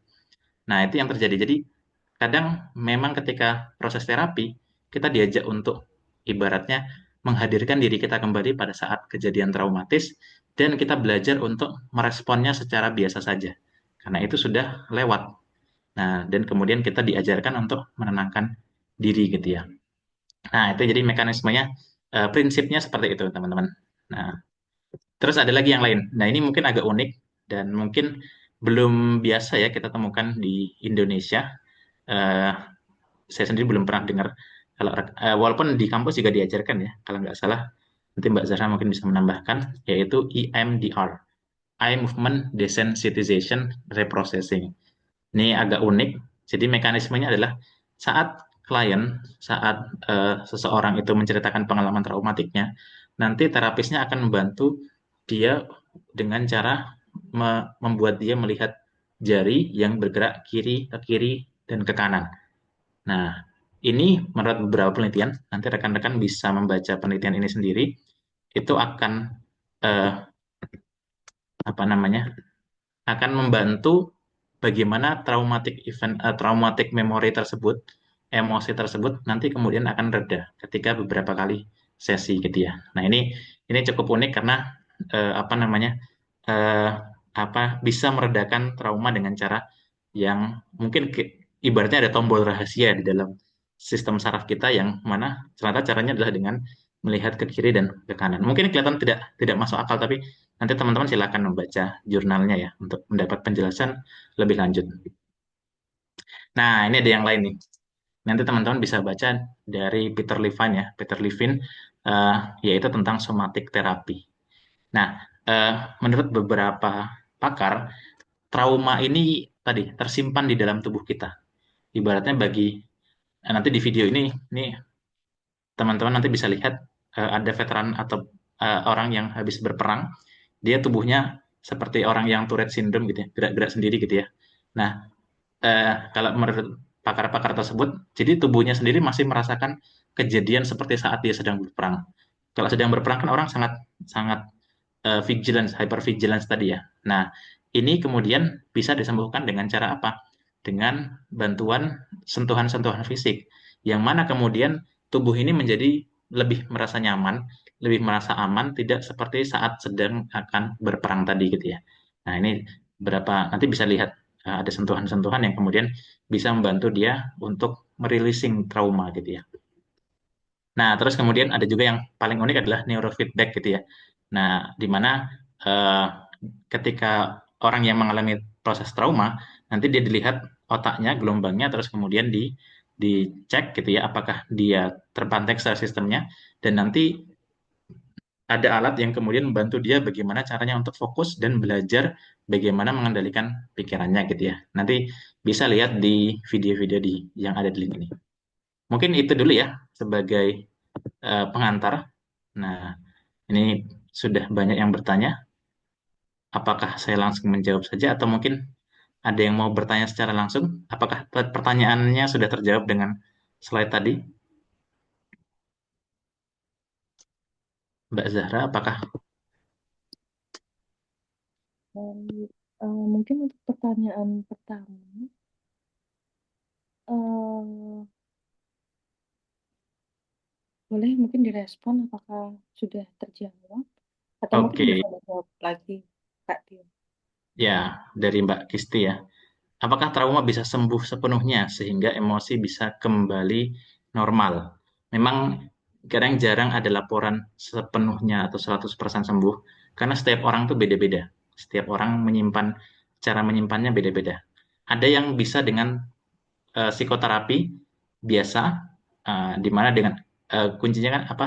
Dengan kata-kata ya, dengan cara menceritakan retelling traumatic event itu bisa cukup meredakan. Tapi mungkin ketika ada kejadian-kejadian lain, maka dia bisa masih terpantik lagi pengalaman traumatiknya.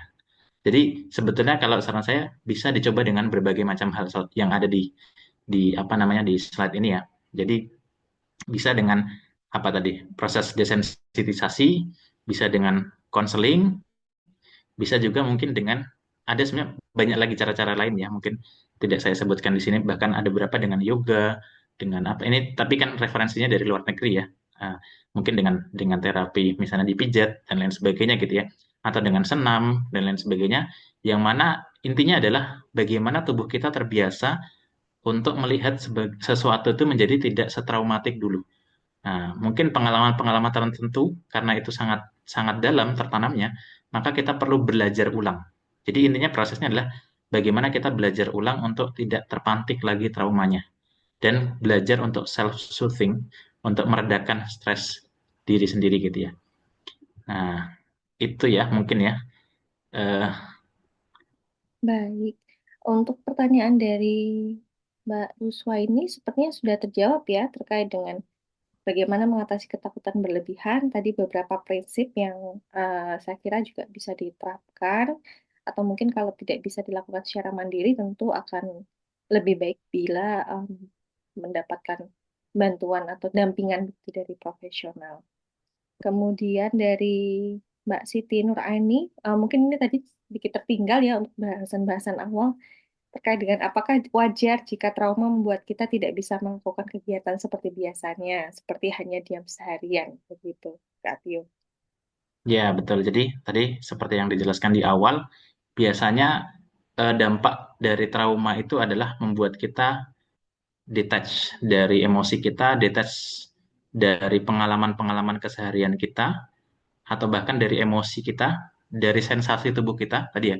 Bahkan beberapa orang yang pernah mengalami PTSD sampai tidak bisa merasakan tubuhnya. Nah, itu ya. Jadi kenapa? Karena dia merepress emosi atau perasaan sakit berlebihan yang disebabkan karena kejadian traumatis tersebut. Nah, itu satu. Nah, kedua, bisa jadi juga karena apa? Avoidance. Avoidance kenapa? Karena bagi dia dunia itu menakutkan. Dunia itu menakutkan sehingga dia kemudian memilih untuk diam di rumah saja, tidak melakukan apa-apa. Nah, ini kemudian berdampak secara sosial ya. Maksudnya akhirnya dia tidak bisa bersosialisasi, tidak bekerja bahkan tidak memulai kehidupan baru dan lain sebagainya gitu-gitu ya. Jadi memang orang yang mengalami trauma ini sangat butuh untuk dibantu, bagaimana diajarkan untuk melepas pengalaman traumatisnya itu, emosi traumatiknya itu, dan kemudian membantu mereka untuk hidup interaksi seperti biasanya gitu ya. Dan beberapa pakar menyatakan baik Bessel van der Kolk maupun Gabermed eh, koneksi atau bersosialisasi atau punya rekan, punya keluarga yang dekat yang bisa membantu kita bersosialisasi, punya pasangan dan sebagainya, itu menjadi salah satu faktor kesembuhan yang cukup besar gitu ya. Bagaimana kalau kita biasa bersosialisasi, kita ibaratnya diajak sama keluarga kita untuk keluar dari lubang trauma tersebut gitu ya. Nah, sedangkan kalau kita apa namanya terisolasi sendiri dan tidak mau untuk keluar dari rumah, sehingga kita tidak akan pernah bisa keluar dari lubang emosi tersebut gitu ya. Dan nanti malah jadinya biasanya nih potensi mengarah ke depresi juga cukup besar gitu ya. Baik, Itu ya mungkin ya. baik. Mungkin ini juga ya terkait dengan tadi kan bahasanya banyak sekali tentang emosi yang melekat pada satu memori gitu ya, dan kemudian menyebabkan perilaku-perilaku tertentu. Jadi memang antara pikiran, perasaan, dan perilaku kita itu saling terkait. Sehingga tadi kok kenapa kok kemudian trauma ada membuat kita tidak bersemangat untuk berkegiatan dan lain sebagainya ya. Karena memang perasaan yang muncul, emosi yang muncul, pikiran-pikiran yang muncul itu bisa berpengaruh kepada perilaku kita. Nah, kabar baiknya adalah ketika tiga hal itu saling berkaitan, maka sebenarnya yang di terapi tadi ya, kalau kita lihat yang proses trauma healing itu bisa menyasar ke beberapa hal. Kalau yang parenting dan trauma ini mungkin bisa sasarannya ke eh, koneksi secara sosial dan eh, ya dia akan berjalan ketika kita tetap berinteraksi begitu dengan orang lain. Kemudian ada yang sifatnya yang disasar adalah emosi atau pikirannya, nanti bisa lewat terapi seperti CBT. Ada yang lewat tubuh, begitu ya tadi seperti somatik. Begitu ya Kak Pia ya. Betul sekali, Mas. Baik, Nah, pertanyaan selanjutnya dari Mas Alfian meminta tips begitu. Bagaimana cara bertahan dan tetap memiliki harapan saat menjalani proses healing dari trauma atau masalah psikologis lain, terutama jika belum bisa mengakses bantuan profesional. Terlebih ketika hampir setiap saat ada pemicu yang muncul. Silahkan Kak Dina. iya, mungkin eh, salah satu cara bertahannya adalah terutama bagi kita yang eh, beragama Islam ataupun dalam agama lain, kita perlu pahami bahwa kadang apa yang terjadi pada diri kita itu sesuatu yang kadang kita tidak bisa milih. Bahkan sebagian besar kita nggak bisa milih. Kita nggak bisa milih dilahirkan dari orang tua yang monaf kaya atau miskin. Kita nggak bisa memilih dilahirkan dari orang yang punya kerentanan genetik terhadap depresi atau PTSD. Kita nggak bisa milih dari orang tua yang seperti apa gitu dan sebagainya. Dan kita nggak bisa milih masa lalu kita.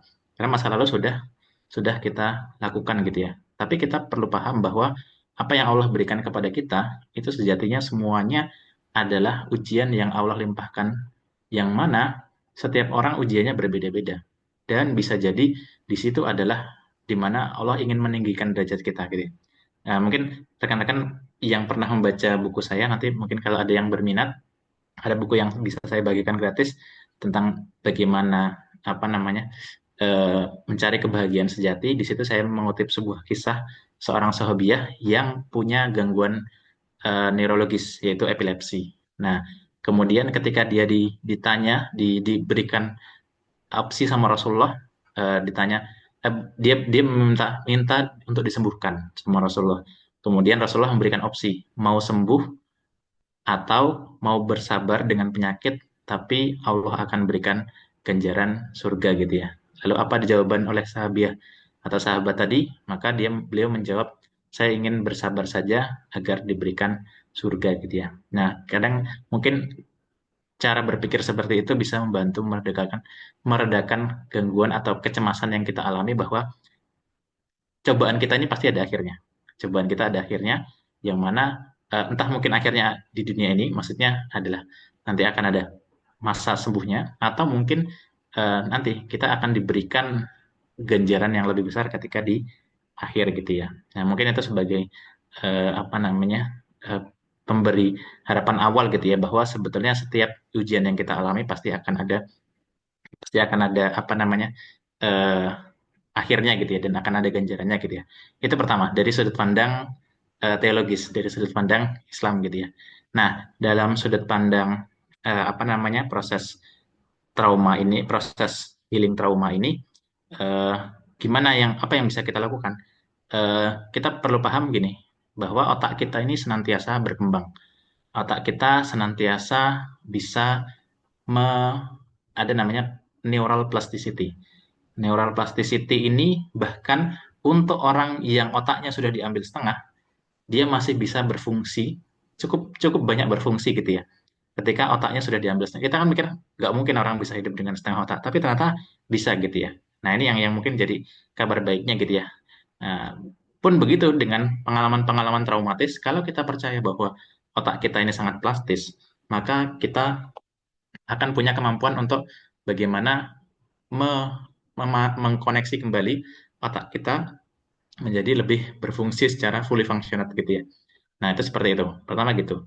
Nah, kalaupun kita memang belum bisa mengakses ke profesional psikolog atau psikiater yang mungkin berbayar, kita bisa mempelajari caranya dengan tadi, dengan kelas-kelas seperti ini, atau mungkin dengan apa namanya, video-video di YouTube, atau mungkin kalau nanti mau lebih effort lagi bisa dengan baca-baca buku dan lain sebagainya, walaupun memang cukup berat gitu ya. Tapi itu bisa membantu kita untuk, oh ternyata tahapan-tahapan untuk meredakan stres atau trauma kita dengan cara seperti itu. Nanti kita bisa mencobanya sendiri atau mungkin mencobanya dengan teman-teman kita gitu ya. Jadi tadi koneksi sosial itu menjadi salah satu langkah kita untuk bisa sembuh dan kembali ke dunia sosial sehari-hari gitu ya. Nah, jadi sebetulnya kuncinya kalau bagi kita yang mungkin belum bisa mengakses ke psikolog atau psikiater, nanti kita bisa apa? Tadi kita bisa belajar secara mandiri di video-video di YouTube dan sebagainya, dan kita, kalau saran saya memang adalah interaksi sosial ini menjadi penyembuh yang paling murah dan paling ya, kecuali nanti kalau nongkrongnya di kafe atau di apa ya, itu pasti butuh dana lagi gitu ya. Tapi at least kalau kita punya teman-teman dekat dan sebagainya, itu sudah menjadi setengah dari proses penyembuhan kita gitu ya. Itu mungkin ya, mohon maaf mungkin kalau Mas Alfian belum menjawab sepenuhnya, tapi saya doakan semoga bisa bisa meredakan ya. Dan nanti saya optimis orang yang punya, bahkan ada beberapa penelitian yang mengatakan gini, orang yang punya pengalaman traumatis dan bisa mengatasinya, itu justru nanti akan menjadi pribadi yang lebih impactful gitu ya, daripada orang-orang yang mungkin tidak pernah mengalami itu. Jadi kenapa? Karena ini jadi pengalaman yang sangat berharga bagi dirinya. Nah, mungkin seperti itu. Nah, dan banyak riset juga mengatakan bahwa adanya hope atau harapan itu akan bisa sangat membantu begitu ya untuk kita. Betul sekali, Mbak Sana. Namanya adalah placebo effect. Nah, jadi kalau kita adalah apa yang kita pikirkan. Bahkan teman-teman besok datang ke dokter, kalau sakit datang ke dokter, dokternya pakai jas putih dan sebagainya. Teman-teman dikasih obat saja yang isinya adalah gula dan garam atau air putih biasa, tapi dalam bentuk kapsul, itu sudah bisa cukup banyak menyembuhkan teman-teman. Itu bahkan obat antidepresan ya, diuji dengan antidepresan kosong yang nggak ada nunya, itu efeknya mirip, sama-sama menyembuhkan. Kalau antidepresan dia 80%, antidepresan palsu yang tidak ada isinya itu bisa sampai 70%. Bayangkan ya teman-teman ya, itu obat kosongan saja bisa seperti itu. Kenapa? Karena mindset kita berpikir, oh psikiater ngasih aku obat, nanti akan ada efek positifnya. Nah, namanya placebo effect. Nanti kapan-kapan mungkin kita akan ada kelas lagi ya tentang placebo effect barangkali. Bagaimana pikiran kita mempengaruhi diri kita dan bagaimana kesembuhan kita sendiri gitu ya.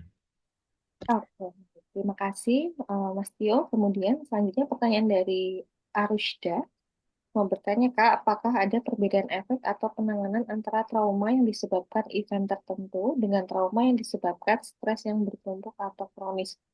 Mungkin ini ya, satu kejadian yang sangat besar dan yang sifatnya Betul. continuously gitu. Mhm. Nah, terima kasih pertanyaannya Mbak Arusda. Nah, jadi yang disebabkan karena event tertentu sama yang karena kronis atau bertumpuk gitu ya. Nah, ini pertanyaan yang penting dan bagus sekali, yang mana tadi ada yang dia PTSD atau trauma disebabkan karena one single event, satu kejadian saja, misalnya ada pembunuhan anggota keluarganya dan lain sebagainya, itu sudah cukup membuat dia mengalami trauma yang berkepanjangan gitu ya. Tapi ada juga yang sifatnya CPTSD, Complex Post Traumatic Stress Disorder, yang mana itu disebabkan oleh serangkaian atau trauma berkali-kali, yang itu trauma kalau kata government, trauma yang T-nya kecil. Seperti misalnya mungkin orang tuanya tidak mengasuh secara baik, ditinggal dan lain sebagainya, itu juga bisa menimbulkan trauma pada anak-anak. Nah, lalu apa perbedaannya? Perbedaannya adalah kalau yang trauma disebabkan karena single event, dia mungkin lebih mudah, bukan lebih mudah ya secara ya, tapi maksudnya potensi dia di terapisnya itu lebih, eh, ada penelitian yang disampaikan di bukunya Bessel van der Kolk ini, lebih bisa diobati karena apa? Karena ada kejadian spesifik yang bisa bisa ditutup lukanya. Ibaratnya lukanya tuh satu gede gitu ya. Nah, nanti dokter bisa fokus spesifik untuk menjahit luka tersebut gitu ya. Nah, sedangkan kalau dia stres yang menumpuk, yang kronis gitu ya. Nah, ini nanti akan cukup relate dengan depression gitu ya. Ibaratnya luka-luka kecil tapi banyak di mana-mana gitu ya. Nah, ini seringkali kadang otak kita ini eh, mengalami gejalanya seperti PTSD, tapi kita nggak tahu apa yang kemudian menimbulkan. Nggak ada satu single event yang membuat itu traumatik. Nah, sehingga memang kadang proses penyembuhannya, kalau menurut penelitian bahkan CBT ini juga agak sulit untuk fokus ke trauma yang disebabkan atau stres berlebihan yang disebabkan karena tadi kompleks stresor yang banyak dan kecil-kecil ini gitu ya. Nah, sehingga tadi anunya cukup berbeda, cukup penanganannya bisa jadi sangat berbeda dan kadang tidak satu satu cara, satu metode penyembuhan itu tidak bisa digunakan untuk orang yang lain gitu ya, karena tadi anunya juga berbeda gitu ya. Mungkin itu ya. Jadi mungkin yang stresnya bertumpuk atau kronis itu dia ibaratnya amigdalanya sudah terus-terusan membesar dalam tanda kutip, dan tapi kemudian nggak tahu apa pemantiknya gitu ya, sehingga memang ibaratnya harus menyembuhkan secara keseluruhan. Nah, dan itu lebih kompleks lagi biasanya proses penyembuhannya. Itu mungkin, terima kasih pertanyaannya, Mbak Baik. Arusda. Hmm, Tetap nanti kalau di dalam ruang konseling pun kita tidak bisa mematok begitu ya. Oh, pasti konseling PTSD akan selesai dalam berapa kali Betul. pertemuan, apalagi satu kali pertemuan begitu. Tentu Waduh. masing-masing individu akan berbeda. Ini silahkan nanti ya sama seperti ketika kita mempelajari respon ini sudah bertahun-tahun, maka tidak bisa kita berharap bahwa dengan Betul, betul. kali saja sembuh begitu ya. Gitu. Mhm. Mungkin Ya, saya kasih analogi lain ya, tentang trauma atau pikiran-pikiran yang terus terulang-ulang gitu ya. Ini apalagi kita sedang mendekati bulan Ramadan. Mungkin rekan-rekan, terutama yang Muslim ya, ketika bulan Ramadan kita kita cukup intens membaca Quran ya. Sehari mungkin bisa lebih dari 1 juz, 2 juz gitu ya. Coba apa yang kita rasakan saat eh, apa namanya tidur atau saat lagi nggak ngapa-ngapain. Pasti pikiran kita apa teringyang-nyang ya, bacaan Qurannya gitu ya, bacaan Quran yang kita hafalin atau kita bacakan gitu ya. Bahkan lidah kita atau berpikir atau bukan berpikir, mengucap sendiri gitu ya. Komat kamit sendiri mengucapkan eh, ayat ayat Quran tadi sendiri gitu ya. Nah, itu yang terjadi. Jadi bukan berarti saya mengatakan baca Quran traumatik, tapi artinya kalau kita terus-terusan mengulang-ulang itu, nanti otak kita secara otomatis akan terus-terusan untuk mengulang-ulangnya sendiri gitu ya. Karena itu cukup intens gitu ya. Nah, nanti baru kemudian pasca Ramadan mungkin kalau kita sudah mulai eh, apa namanya eh, dengan pengalaman sehari-hari, maka lama-lama nanti itu tidak akan terpantik lagi gitu ya. Nah, itu atau bahkan mungkin beberapa ayat ada yang kita lupa karena mungkin tidak pernah kita murojaah atau mungkin kita menggunakan bahasa-bahasa lain gitu ya. Bahasa Indonesia, bahasa Inggris dan sebagainya. Mungkin itu gambaran aja bahwa bagaimana eh, memori yang berulang-ulang gitu ya. Mekanismenya seperti kalau terapi perilaku ya, jadi kita mengulang-ulang terus ke perilaku dan kemudian dia juga masuk ke pikiran dan juga alam bawah sadar begitu. Dan ketika kita mengulang hal yang lain yang di-pairingkan atau gabungkan dengan ya hal yang netral, maka hasilnya akan berbeda. Baik, ada lagi pertanyaan rekan-rekan semua? Silahkan rekan-rekan mungkin ada yang mau bertanya. Kalau open mic juga nggak apa-apa, tidak perlu takut. Hmm. Walaupun mungkin direkam nanti dan masuk YouTube ya, tapi nggak apa, tidak ada pertanyaan yang aneh atau Oh ya Kak Tio, rekaman ini nanti bisa diakses di mana ya? ya. Nah, rekamannya nanti bisa diakses di kanal YouTube Rahman Satria ya, kanal YouTube saya. Di sana juga ada beberapa kelas-kelas lain. Boleh apa mungkin diketik ya, saya ketik di sini @Rahman Satria.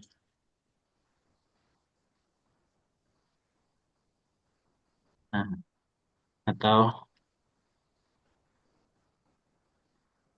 di YouTube nanti bisa dilihat, nanti sudah banyak webinar-webinar atau kuliah-kuliah lain tentang neuroscience, tentang psikologi, juga ada yang tentang eh, fear and bagaimana mengurangi atau meredakan fear gitu ya. Nanti di sana teman-teman juga kalau memperdalam tentang proses mekanisme rasa takut, di sana saya dalam beberapa hal lebih lebih dalam menjelaskan, itu bisa belajar di sana. Itu. Ini Baik, ada pertanyaan lagi. ada pertanyaan Kak Tio dari Asma Firawan. Izin bertanya, bagaimana menjawab stigma masyarakat terkait kalimat dikit-dikit mental health, dikit-dikit trauma, lemah sekali? Oke, oke. Nah, ini agak tricky ya. Saya sebenarnya membuka maksudnya kalau teman-teman ada berbeda pandangan juga silahkan. Tapi ini saya coba memberikan perspektif dari saya sendiri gitu ya. Nah, eh, apa namanya dikit-dikit mental health dan dikit-dikit trauma. Jadi memang ada beberapa kajian atau beberapa pandangan dari ini kalau ini kan mungkin dari anu ya dari sosial media ya.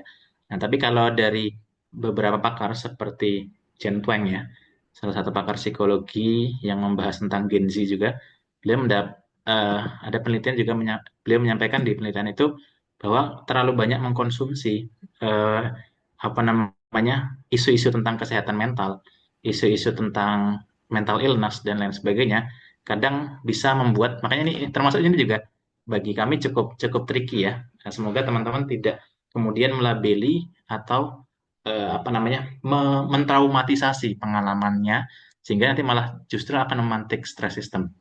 Nah, ini yang terjadi ketika keran informasi ini tidak dibarengi dengan kebijaksanaan, entah dari yang memberikan kuliah atau konten atau yang membacanya, sehingga membuat dia jadi ada namanya nocebo effect gitu ya. Jadi kita mendapatkan efek negatif dari informasi yang kita baca sendiri gitu ya. Misalnya kalau kita membaca soal depresi nih, nah, maka kemudian nanti kita tanpa kita sadari oh iya kayaknya aku depresi nih. Nah, ini akan menjadi tadi efek efek nocebo, lawan dari placebo. Kalau ada obat itu bisa, kalau kita mikir obat itu menyembuhkan, maka dia bisa menyembuhkan. Dan kalau kita merasa diri kita sakit, kita jadi akan beneran atau punya tendensi lebih mudah sakit gitu ya. Bahkan ini dalam sebuah sebuah penelitian ya, ada satu obat, misalnya saya ngasih obat ke teman-teman, obat antidepresan. Teman-teman, misalnya kita lagi ada pasien lagi depresi, saya kasih obat antidepresan. Tapi saya tuliskan efek samping. Efek sampingnya adalah mual-mual. Nah, obat ini ternyata adalah obat palsu yang nggak ada isinya. Terus ketika diminum, si pasien mengalami penyembuhan dalam hal depresi, tapi satu sisi dia mengalami sakit perut juga. Nah, jadi satu obat bisa berfungsi positif, bisa berfungsi negatif. Ngeri ya, ini jadi bagaimana padahal obatnya sama-sama tidak ada efeknya sama sekali secara kimiawi ya. Secara dia hanya gula atau garam gitu ya. Nah, tidak tidak menimbulkan pengaruh terhadap sistem saraf gitu ya. Tapi dia bisa misalnya kalau obatnya fungsinya untuk meredakan depresi, dia bisa meredakan depresi, tapi ketika dikasih tahu ada efek sampingnya kalau teman-teman baca obat kan ada efek samping. Nanti akan mules-mules. Nah, ini beneran orangnya juga akan mules-mules. Nah, ini menunjukkan bagaimana peran dari pikiran kita ini kemudian bisa membentuk apa namanya respon kita sendiri gitu ya. Nah, itu seperti itu. Nah, jadi apa namanya, kita kita juga perlu berhati-hati ketika mengkonsumsi berlebihan apa namanya, eh, konten-konten seperti ini atau seperti itu ya, konten tentang kesehatan mental gitu ya. Dan bagaimana kita lebih bijak ya ketika mengkonsumsi itu gitu ya. Dan kalau menjawab stigmanya, sebetulnya konten kesehatan mental satu sisi tadi, asalkan kita punya tadi ya, punya latar belakang atau punya pandangan yang cukup bijak ketika melihat itu, maka itu bisa jadi malah membantu kita untuk apa tadi bisa jadi efek placebo bagi kita dan kemudian kita bisa merecovery gitu ya. Jadi makanya kalau saya pribadi kadang sulitnya ya, kita kalau lihat informasi kesehatan mental tuh lebih sering lihat di YouTube Short atau TikTok. Padahal itu membutuhkan penjelasan yang cukup panjang ya untuk tentang depresi, tentang apa dan lain sebagainya gitu ya. Makanya kadang kalau saya lebih prefer kalau webinar yang panjang. Karena apa? Karena perlu dijelaskan secara lebih detail daripada nanti salah kaprah hanya dari video pendek saja gitu ya. Walaupun saya juga ada video pendek ya di YouTube ya, tapi tetap ada video panjangnya untuk memberikan penjelasan gitu ya. Itu ya. Gimana kira-kira menjawab nggak? Atau Mbak Zara mau menambahkan sebagai dosen psikologi nih?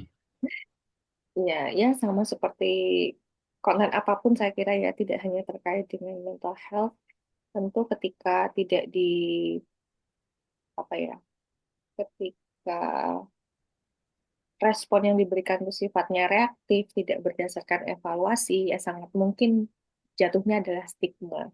Seperti misalnya ada komentar begitu ya, dikit-dikit trauma lemah sekali. Ya mungkin karena yang respon itu muncul karena tidak dibarengi dengan observasi lebih dalam, informasi yang lebih lengkap gitu kan.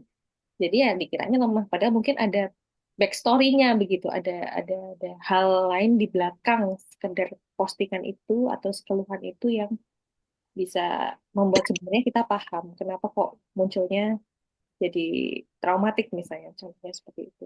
Jadi minimal kita yang ada di sini begitu ya, yang sudah belajar lebih, tahu lebih dan terbuka, ketika merespon bisa lebih bijak. Termasuk ketika merespon orang-orang yang memberikan stigma. Kita jadi bisa paham, oh mereka mungkin punya stigma ya karena mereka tidak punya pemahaman, tidak punya pengetahuan yang lebih. Jadi kita instead of kita kemudian juga menstigma orang tersebut, ah orang itu tidak peka atau tidak sensitif, tidak empatik, kita berikan edukasi begitu atau kita berikan penjelasan agar mereka juga paham. Gitu sih kalau tambahan dari saya, Kak. Terima kasih Mbak Zahra. Baik, saya kira untuk pertanyaannya kita cukupkan ya, Kak Tio, karena sudah jam Ya, 9 juga.